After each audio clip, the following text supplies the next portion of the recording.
Hi friends, my name is Chaitanya Patke and welcome back to my YouTube channel. In this video, we are going to analyze the second display of the fifth test which is taking place at the HPCA Stadium at the scenic Dharmashala Cricket Stadium, and yet another day which was completely dominated by Team India.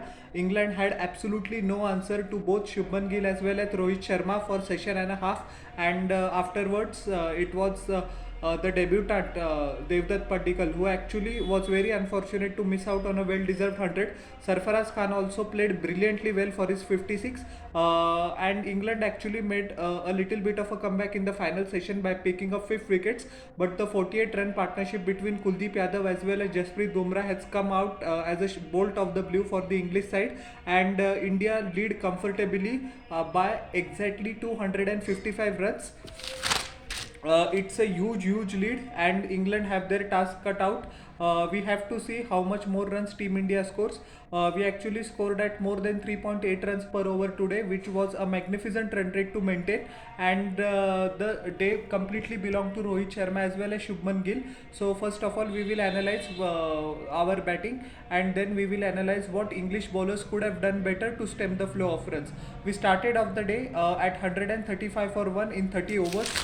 Uh, and it was completely for the first 2 overs actually. It seemed that the England bowlers had Indian batsmen, both the openers, under control, but the real carnage began from the third over when Shubman Gill actually assaulted Shoaib Bashir for a 6 and a 4, and afterwards Rohit Sharma, I beg your pardon, smashed Shoaib Bashir for a straight 6 down the ground. Then after a ball, it was a dot ball, then a straight 4 down the ground, and the procession began. Absolutely brilliant batting by the Indian captain, who in the process notched up his 12th 100 and 12th test match century, and he has the distinction of being the batsman who has scored most number of centuries in the World Test Championship, that is from 2019 to 20 the WTC started in 2019, so he has scored 10 centuries. Can you believe it? Quite a transformation for Rohit Sharma's career when he has switched as openers, and once again he proved his mettle when he needed the most, and it was a bit of a cat and mouse battle. The striking aspect of the first session was between Mark Wood and Rohit Sharma. English spinners were absolutely nullified due to the brilliance of Rohit Sharma. Then English skipper Ben Stokes thought that why not post 3 fielders at the leg side boundary and tried to entice Rohit Sharma to play a pull shot or a hook shot. If he mistimes one, that is straight to the fielder, but actually that didn't happen. And when Rohit Sharma, I think, was on 85 or 87, Mark Wood was consistently barraging him with short balls. What Rohit Sharma did was an absolute genius move. He actually, it was a short ball at more than 148 kilometers per hour, and he gave himself some room wide outside the off stump and actually flat batted that shot towards mid off for 4. It was an absolute great thing, absolute beauty of a thing to watch, and Mark Wood as well as Ben Stokes really sniggered at that move, because that proves the game awareness and the tactical brilliance of Rohit Sharma.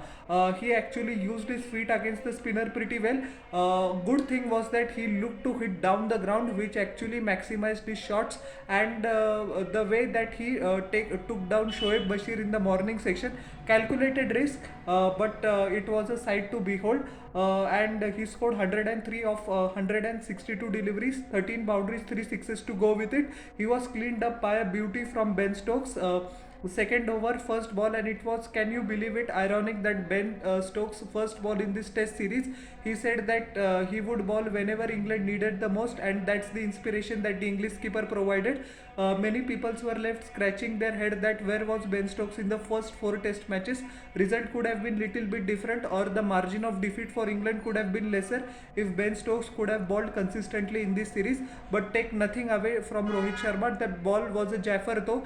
It actually angled in, and after pitching, it seemed off the surface and took the off stump. They took the top of off stump. It was a beautiful delivery, and full marks to Ben Stokes for that brilliant dismissal.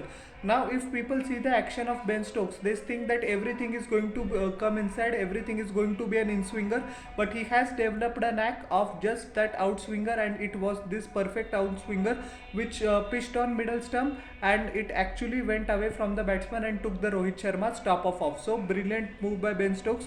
Another candidate highlight for congratulations today for the Indian fans is Shubman Gill, who actually scored 110 runs, his second century of the innings. In the process, he actually went past 400 runs in the series as well, 12 boundaries and 5 sixes to go with it, and he was absolutely a sight to behold. He brought up his 50, he brought up his 100 with a magnificent slog sweep of Shoaib Bashir, and it was carnage all over the day by Shubman Gill. Especially in the morning session, cover drives were exquisite. He played a couple of straight drives as well, 5 6s. He actually lofted Shoaib Bashir as well as Tom Hartley over long on and over the mid wicket region for magnificent sixes, and he looked actually set for a big one at the start of the second session as well. He smashed James Henderson through mid wicket as well as corner for a couple of wonderful boundaries, but a little bit aji-baji with James Anderson, and Anderson, the brilliant veteran that he is in, it was an absolute jaffer, reminiscent of the delivery which he dismissed Shubman Gill in 2021 test in Chennai 3 years ago, and this was absolutely same, and James Anderson was quite pumped up after dismissing Shubman Gill. As we know that James Anderson is a brilliant bowler. He thought that Shubman Gill was actually trying to dominate him, and he got back in the way that only James Anderson could. But Shubman Gill's father was also there in the stand. He was having a pretty proud look when his son accomplished his 100, and no doubt that Shubman Gill has now cemented his place at number 3 in Team India. Then debutant followed, couple of wickets fell in the space of 2 overs. Devdutt Padikkal followed, but he didn't look that he was in pressure at all. When he was on 30, he had actually smashed 7 boundaries. Couple of boundaries were streaky towards the third man, but after which his cover drives were a sight to behold.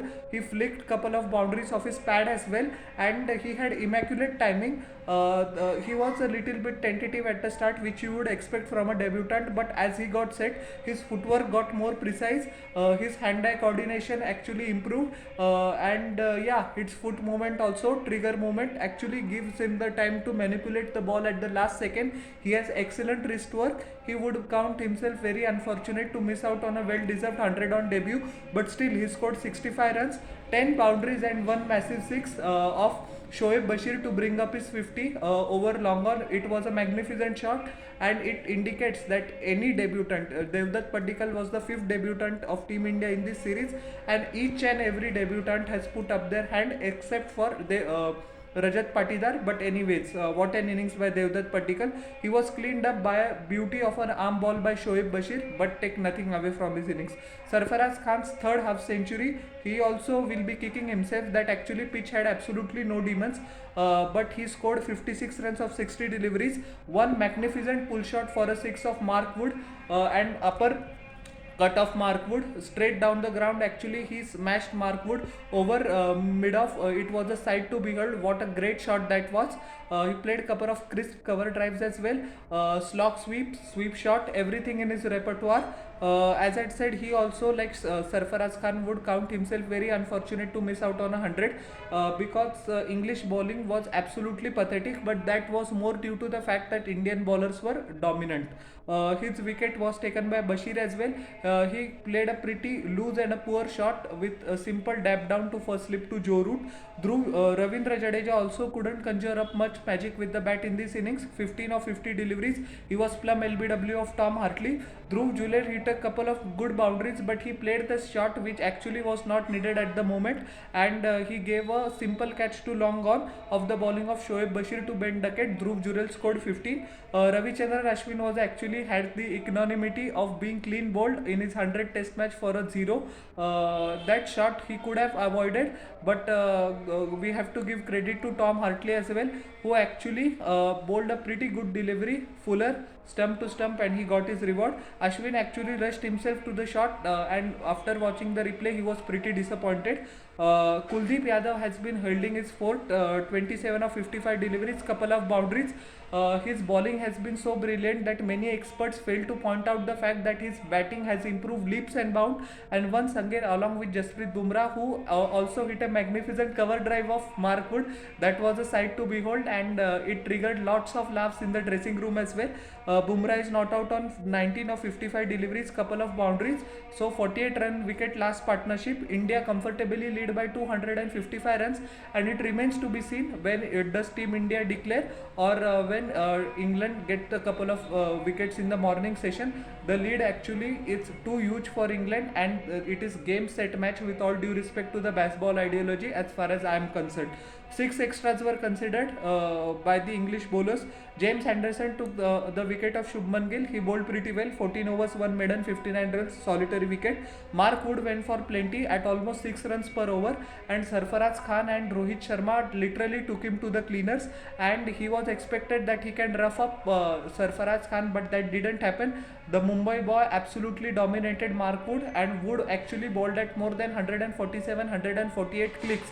But still, Sarfaraz Khan had the guile, had the courage, had the talent to smash him all over the park. 15 overs, 89 runs, just 1 maiden. Tom Hartley took couple of wickets towards the latter stage of the innings. 39 overs, 3 maidens, 126 runs, 2 wickets. Ben Stokes took the wicket of Rohit Sharma. Joe Root bowled 3 overs for 8 runs, and the star of the show for England is Shoaib Bashir in 45 overs, 5 maidens, 170 runs, 4 wickets.